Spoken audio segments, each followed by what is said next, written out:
So you haven't got the model solution for the task that you've just written, but you've got the rubric, the task that you've just written, and some idea of what needs to be put into it. Well, prompt number 17 is here to save you.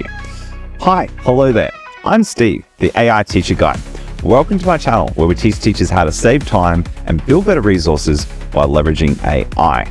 Now, this is prompt number 17 out of my book, Teacher Prompt Secrets. And this prompt will show you exactly how to build a model solution for any task that's been written out there. So let's jump on into the example. So I'm going to use a business paper from 2020 that we do in New South Wales. And you can see that I've got the criteria here and some rough idea of what the answers should be, but I haven't got a full solution for the 20 marks that needs to be done. I then also have the original question over here, and I'm just going to basically copy and paste this into my prompt that I've generated. So to go, let's jump on into the prompt. So the first step is in my prompt is you need to upload the assessment task sheet, which in this case is the question. So, so we need all of this part. So I'm going to copy and paste that in, and notice that I don't copy and paste all the information. This is one of the things that a lot of people are doing wrong with AI, is they give it too much information and gets overloaded. So I'm only interested in question 25, which is this part here. And then I want to have the marking criteria, which is this part here.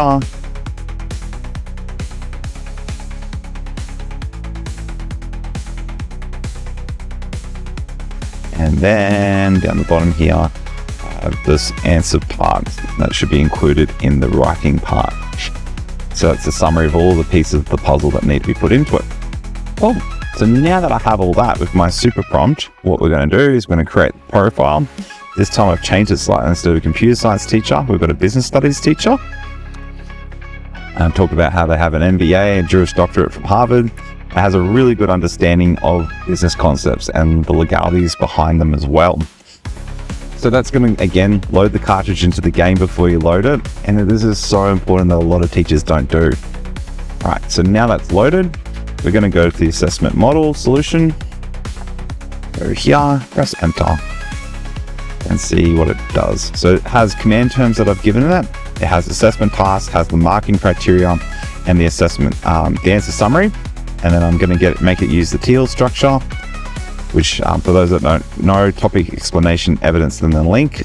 Then you create a model solution, and here's the understanding, and it's going to go off and execute and have these different structures for each part.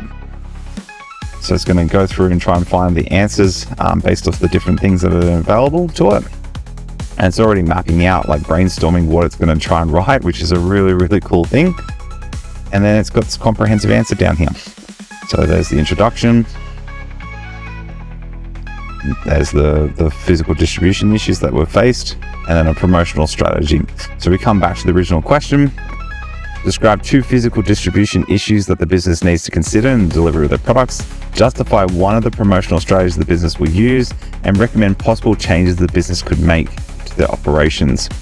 So if we come back here, it's got the physical distribution issues. So there's the 2. So it's worked out the timeliness of the delivery and the cold chain during transportation.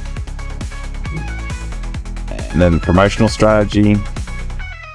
And then the operational process to try and address this, which is pretty cool. And then a nice little conclusion at the end. Now, is that perfect? Absolutely not. Is it better than where you started from with nothing? Absolutely, I believe that. So this is a trick that you can use to try and get some quick model solution that could help your students understand what sort of things that they might need to think about. And then there's some really rich discussion in that you can have with your students saying, well, why was that not useful? Or why was that useful? And what things were important in the writing that came out of this? So hopefully that's giving you some little interesting insights there. Now, if you do enjoy this prompt, it's available in my book, Teacher Prompt Secrets. There's an electronic version there. You get access to all 33 super prompts through that, which is really, really cool. And the feedback I'm getting out there is that this is helping a whole heap of teachers out there. I'm also running every Friday of the last week of the month at 6 p.m. I'll be running an online live session on my YouTube channel. where people can jump on and if they've got questions about AI and wondering how they can use it to make their lives a bit easier as a teacher. I know there's a really big misconception that teachers have got it easy. I've been there, I get it, it's super hard, but it's really rewarding as well if we can get back to focusing on what's really important, which is our students, which I'm hoping by using AI, we can get there. So that's it from me. If you did enjoy this video, please do give us a like and subscribe down below, as it does help out with that YouTube algorithm. And yeah, thanks again. See you next time on the AI Teacher Guide. Adios.